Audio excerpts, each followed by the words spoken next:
itong top 14, sila nakakaalam ang mga anomalya na nangyayari sa gobyerno ito. Ang hari, anak ni Bongbong Marcos, 15 billion. Number 2, Martin Romualdez, wala nang hiya-hiya yan. Mga reklamo ng Pangulo tungkol sa 2025 budget. Kesyo, nagagalit siya.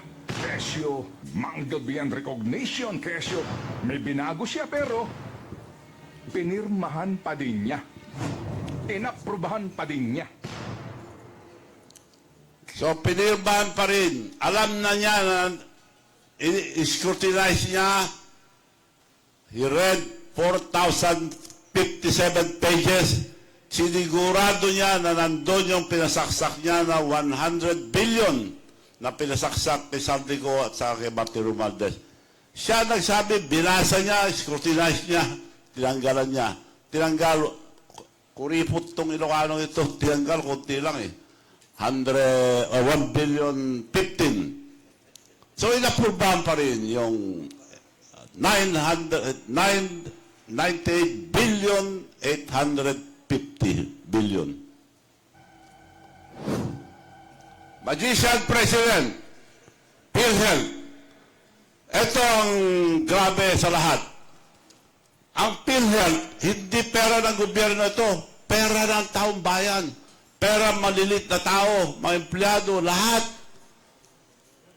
Hindi nagaling sa gobyerno ito, pera ng taong bayan. Naipon sa PhilHealth, 89 billion was ordered back to the National Treasury para may nakawin lang. Nawala. Pati yung PDIC na kontribusyon ng mga bangko, in case of magkagulo, may insurance. Nawala rin. Tinanggal din para meron silang sinagad. Ang 2025, sinagad nila. Bongbong Marcos, alam niya lahat ang kalukuhan, but he tolerated it. Tinolerate niya para may kasama siya. Kaya wala ba kaimik ngayon? Sa Senate, sino ang majority? The silent majority. Wala nang umiibig sa Senado. So, bago lang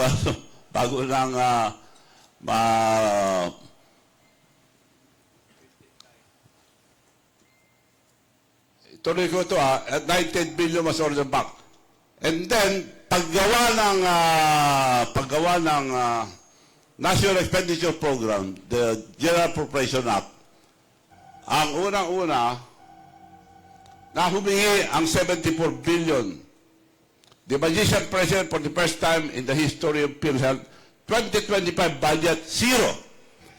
Dahil yung hiningi sa, ito yung DA. Hindi andar itong Philippine budget. Unang-una sa lahat, budget ni Presidente. PhilHealth requested, because wala na pera, they requested na isuli sana 74 billion PhilHealth. Then 89 billion ang kinuha. Nandyan yan. Malinis kasi ito eh. At ang mga allocables, nandyan sa loob. Bastusan na ito. Papakita ko ang allocables mamaya. Ang budget na inihanda ang Office of the President, kasama ang DBM, DPWH, and lahat ng department, mag-submit. PhilHealth nag-submit ng 74 billion sa PhilHealth. Now, pinirmahan niya. Hindi ikot to kung hindi niya pirmahan. He signed it. It went to Congress, dagdag bawas, nandiyan pa rin ang 74 billion PhilHealth. Pagpunta sa Senado, nandiyan pa rin ang 74 billion PhilHealth. By come, dito sinaksak lahat yung mga gusto nilang 100 million na para kay Bongbong Marcos. Yun lang, pero pera pa yung iba, almost all department, meron anomalya. So yung 100 billion na pinasaksak ni Bongbong Marcos kay Saldico at Martin Romualdez, dito sinaksak. Dahil sa BICAM, kukunti na lang ang tao. Tapos, nandyan 74 billion PhilHealth. Pagkatapos niyan, pupunta na sa Proposed General Appropriation Act. Propose lang yan dahil ang GAA, maging batas lang pag pinirma na ni Presidente.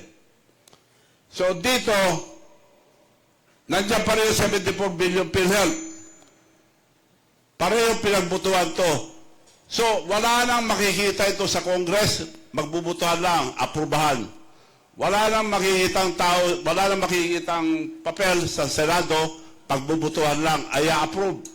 Pag na-approve na ang proposed GAA, babalik na kay Presidente.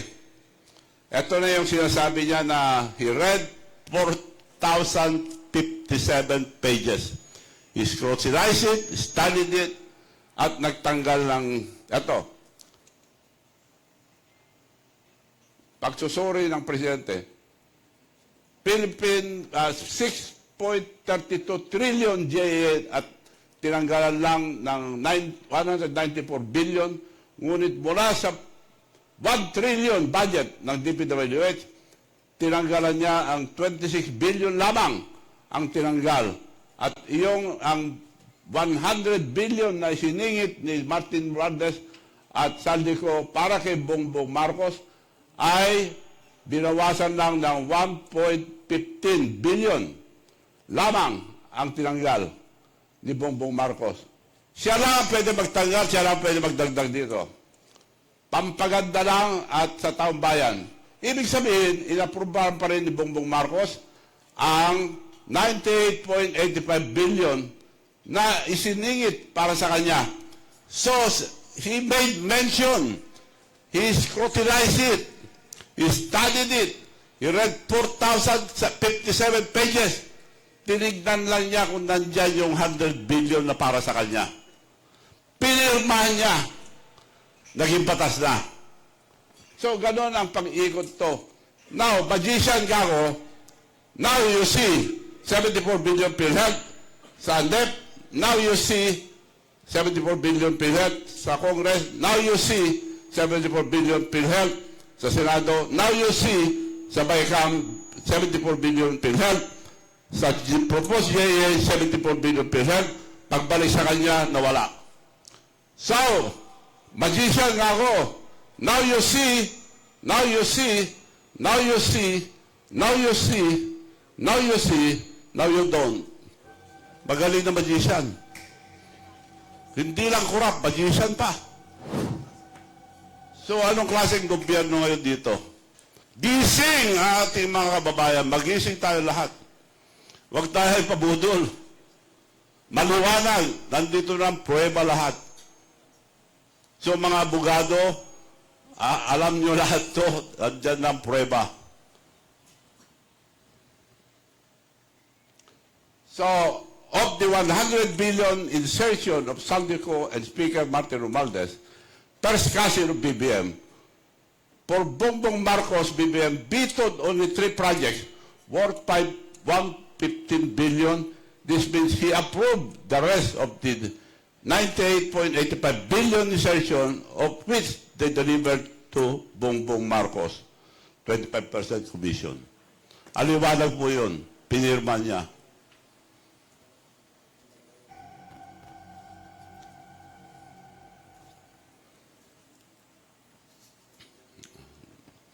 Next. Sa susunod na papakita ko sa inyo na ang pera ay makapangyarihan. Magbabago ang tao. Example, Jose Claire Castro, official spokesperson of Malacanang. Talaga si PBBM, grabe ka naman. First time ko siyang nakitang ganyan. Oo, grabe. May pangiti-ngiti pa. Grabe ka, PBBM. Alaskador. Nang aalaska na siya. Nang may ngiti. Diba? Pero, sober. Walang mura yan. In fairness, mga kaklir. In fairness, walang mura. Pero grabe ka, PBBM. Ngayon ka lang namin nakita ng mga kaklir na ganyan, ha? Tuloy mo lang. Tuloy mo lang. Ang nakakataka part na ganito, ilan na ba ang advisor ni Pangulong Marcos maliban sa mga sekretaris niya? Ibig bang sabihin nito, partner? Di ba pag sobrang dami mong advisor, para lumalabas, wala ka talagang alam. Wala ka talagang alam. Wala ka talagang alam. Wala ka talagang alam. Wala alam si BBM. Claire Castro nagsasabi. Diba? Ang dami mong advisor, tapos may secretary ka pa, tapos may UC ka pa, may ASC ka pa and everything. Wala ka talagang alam. So it's so sad na nangyayari ito sa panahon ni PBBM. Aha. So I hope, di ba, sana ito, Ano? makita ni PBBM. Daan ng korupsyon. Yes, I agree. Ang MIF, oras na makuha niya ang kopya ng bill. Ay, talaga? Eh, siyempre, teka kasi- lang, hindi niya nababasahin? May pirma na lang siya basta-basta? Urgent nga. Urgent. No. Urgent. Ganon? oo. Pikit mata? Ewan ko lang, siyempre. Babasahin pa yan ng Pangulo bago niya ito pipirmahan. Oo, dapat Oo. ganun, partner. Diba? Dapat Babasahin basahin niya pa. muna. Hindi naman pagkabigay sa kanya, pirma na agad. Ano yun? Babasahin pa ba ito? Kasi urgent. Urgent nga. Ay, nako. Partner, di ba? Pag binabasa natin itong mga news na to, Oo.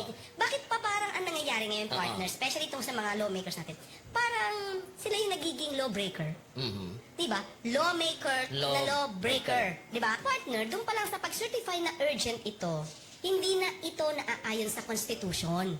Kasi mag-certify ka lang as urgent at pwede madaliin. Kapag ka meron tayo, pag may public emergency, o yung kinakaharap mo na yung calamity. Ngayon, nakita nyo, attack dog laban kay BBM ito. After 13 days lang, yung last na banat niya kay BBM, after 13 days, Claire Castro was appointed USEC of the Presidential Commission Communication Office with a budget of 2.4 billion. Nagbago na. Attack dog pa rin, pero tuta na ni Marcos. Ang pagsasampa po ng kaso ay hindi pang optics lang. Kailangan po talaga ng ebidensya. Hindi po ibig sabihin kapag siya ay dinamay at alam po natin at alam din po ng Pangulo na siya ay walang kinalaman dito at siya pa po mismo ang nagsimula ng pag-iimbestiga ng mga anomalyang flood control projects. Hindi po siya nababahala dahil alam po niya ang katotohanan at kami po mismo ang magbibigay sa inyo ng mga detalye para malaman po ninyo ang mga sinasabi ni Saldico ay pawang katang-isip lamang. Sinungaling itong spokesperson ng Malacanang. Noon, inaatake niya si Marcos. Ngayon, pinagtatanggol na niya. Attack dog noon, pero tuta na ni Marcos ngayon. So, doon tayo sa alcohols.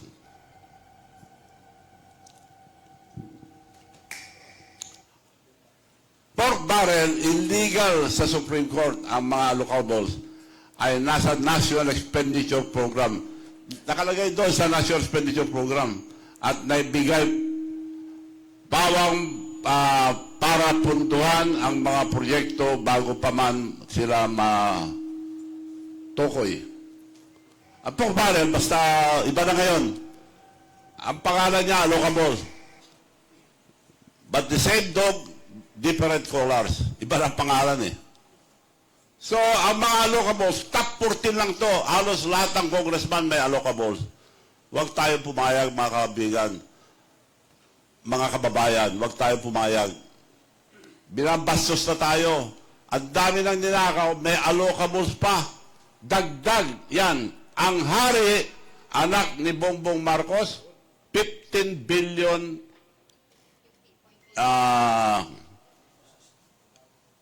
15 billion plus. Almost 16 billion. Number 2, Martin Romualdez. Wala nang hiya-hiya yan. Nakalagay, nakarecord sa NEP yan. Pinirmahan pa rin ni Bongbong Marcos. So, wala na. Hindi na tama pag-iisip nito. So, itong ibig sabihin nito, dagdag lang sa mga nanakaw na pera na ginawa ng this a pork barrel. Pinalitan lang ang pangalan. So, itong top 14, sila nakakaalam ang mga anomalya na nangyayari sa gobyernong ito. Pagka sila nakakaalam, nakakamoy, bibigyan ng malaki. So, top 14 lang ito ha. Dagdag lang ito sa mga pera na nakuha nila sa gobyerno. Kaya, walang konsensya itong gobyerno ito. PhilHealth zero. Dinakaw nila lahat. Kinuha. Taong perang bayan.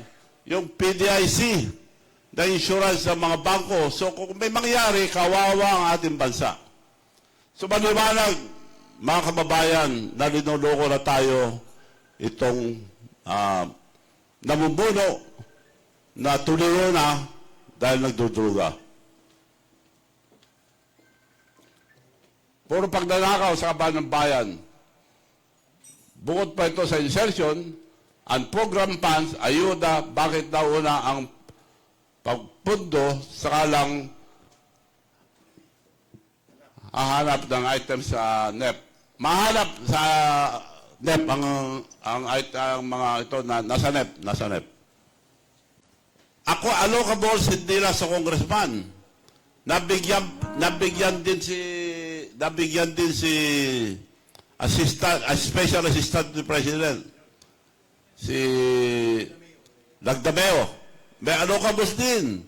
Saka si executive secretary, 8 billion ang allocables nila. So, binigyan niya lahat para hindi siya mabintangan, para walang umangal.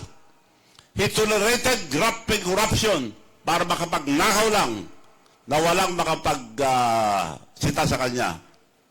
Yun ang tunay na nangyayari, mga kababayan. So, magising po tayo at hindi na po tama itong ginagawa nila.